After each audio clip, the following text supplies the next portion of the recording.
अल्लू अर्जुन की फिल्म पुष्पा 2 का इंतजार पूरा मुल्क कर रहा था। जहां जहां प्रमोशन के लिए अल्लू गए, जनता की भारी भीड़ ने सभी को चौंका दिया, खासकर पटना के गांधी मैदान की भीड़ ने। कहने का मतलब है कि फिल्म की भयंकर हाइप थी। इसके चक्कर में इसका शूट अभी 10 दिन पहले तक चलता ही रहा।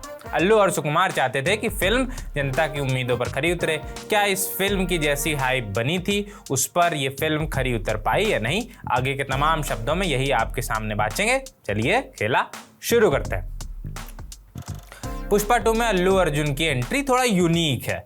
पहला ही एक्शन ब्लॉक ऐसा है कि सिर केवल उल्टा खड़ा कर दे। ऐसा मैं क्यों कह रहा हूँ आप खुद जाकर देखिएगा। हालांकि है वही हिसाब किताब, एक अकेला आदमी सैकड़ों ट्रेन जापानियों को पीट रहा है। उसके पास सिर्फ एक कुल्हाड़ी है और उन सब के पास एक गन। पुष्पाराज स्मगलर है लेकिन दिल से हिंदुस्तानी भी है।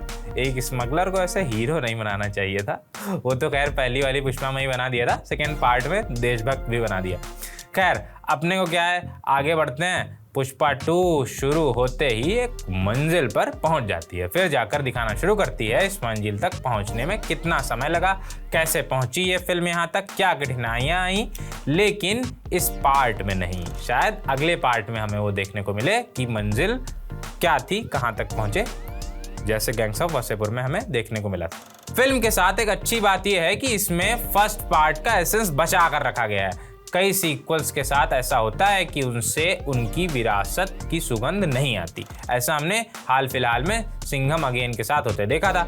लेकिन पुष्पा 2 इसमें कामयाब होती है, पर मामला पहली पार्ट जितना कुछ मामलों में जोरदार नहीं है मेरे अनुसार। कुछ मामलों में ये पिक्चर पहली वाली से आगे भी है। आप किसी दूसरी फिल्म से इसकी तुलना ना करें, सिर्फ पुष्पा की पहली किस्त से करें तो ये उससे 19 है। फिल्म की कहानी ओके है।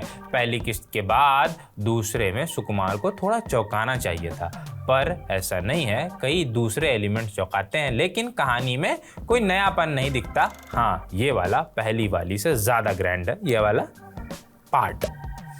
इस बार पुष्पाराज का कॉज भी बहुत बड़ा है, उसे दिखाया भी बहुत ढंग से गया है, लेकिन इसे कहानी में और अच्छे से पिरोया जाना चाहिए था। कई फिल्में होती हैं जिनमें कहानी से ज़्यादा ट्रीटमेंट महत्वपूर्ण होता है। ऐसे परसूट ऑफ हैप्पीनेस आप देखेंगे, इस फिल्म के साथ भी ऐसा कहा जा सकता था अगर इसकी लेंथ कम होती। फिल्म को 2.5 घंटे का रखना चाहिए था, चूंकि अभी ये 3 घंटे 21 मिनट समथिंग है।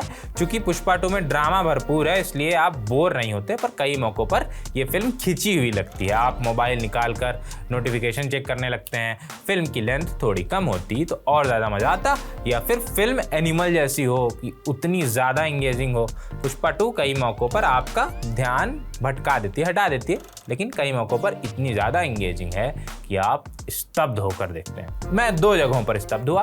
सबसे पहला है यात्रा सीक्वेंस। अल्लू अर्जुन को इसमें देखकर मज़ा ही आ जाता है। उनकी एनर्जी, उनका एग्जीक्यूशन बहुत शानदार है, उनका डांस भी एकदम कमाल है। इस पर अलग से एक निबंध लिखा जा सकता है, लेकिन अभी उतना वक्त है नहीं हमारे पास, इसलिए यहीं पे इसकी तारीफ खत्म करेंगे। फिल्म में स्तब्ध होने का दूसरा मौका है जब हाथ में गड़ासा और फिर त्रिशूल लेकर पुष्पाराज सबको मारता है। इस सीन में भी अल्लू अर्जुन कमाल है। अल्लू पर एक्शन बहुत फपता है। ऐसा कमाल एक्शन बहुत दिनों के बाद देखा है, फुल पैसा वसूल। सुकुमार ने बतौर डायरेक्टर इन 2 सीक्वेंस में आग लगा दी है, साथ ही 2 बड़े रूपक भी इस्तेमाल किए हैं। पहला है जब पुष्पाराज के सिर के पीछे शेषनाग दिखते हैं। आप समझ सकते हैं कि शेषनाग किस भगवान के पीछे दिखते हैं। दूसरा है अल्लू अर्जुन के हाथ में त्रिशूल और पीछे देवी की मूर्ति। ये रूपक मुझे निजी तौर पर बहुत अच्छे लगे, लेकिन पुष्पाराज फिल्म में एक स्मगलर है। खैर, अच्छे बुरे हर इंसान में सभी रूप होते हैं, भगवान भी उसके अंदर ही होते हैं। बहरहाल फिल्म की असली जान अल्लू ही हैं। उन्होंने फिल्म को अपने कंधों पर उठाया है। उनका काम काबिल तारीफ है। कमर्शियल हीरो का अच्छा काम है। उन्होंने पुष्पाराज के किरदार को आत्मसात किया। सुकुमार ने ये पूरी पिक्चर अल्लू अर्जुन का स्वैग और पुष्पाराज की सनक दिखाने के लिए बनाई है। ऐसे कई मौके हैं, चाहे वो सीएम वाला हो, हेलीकॉप्टर वाला हो या फिर स्विमिंग पूल वाला, उसकी सनक भरपूर दिखती है। पर मुझे सुकुमार से एक शिकायत है फात फाजिल के कैरेक्टर को लेकर। उनके कैरेक्टर को फिल्म में अच्छे से ट्रीट नहीं किया गया। जिस तरह से उसकी आखिरी झलक फिल्म में दिखाई गई वो बिल्कुल भी मज़ेदार नहीं थी। फात को और ज़्यादा स्क्रीन टाइम दिया जाना चाहिए था। वो जैसे एक्टर हैं और जैसी एक्टिंग उन्होंने इसमें की है, इस अलग अलग फिल्मों में की है, इतना तो वो डिजर्व करते थे। बैकग्राउंड म्यूजिक को लेकर कहा जा रहा था कि शायद अच्छा ना हो, लेकिन मुझे फिल्म के सीन्स के साथ ये घुलता हुआ लगा। बाकी यात्रा के समय वाला गाना भी ठीक है। हिंदी वालों की बात कर रहा हूँ मैं, कैलाश खेर की आवाज़ में।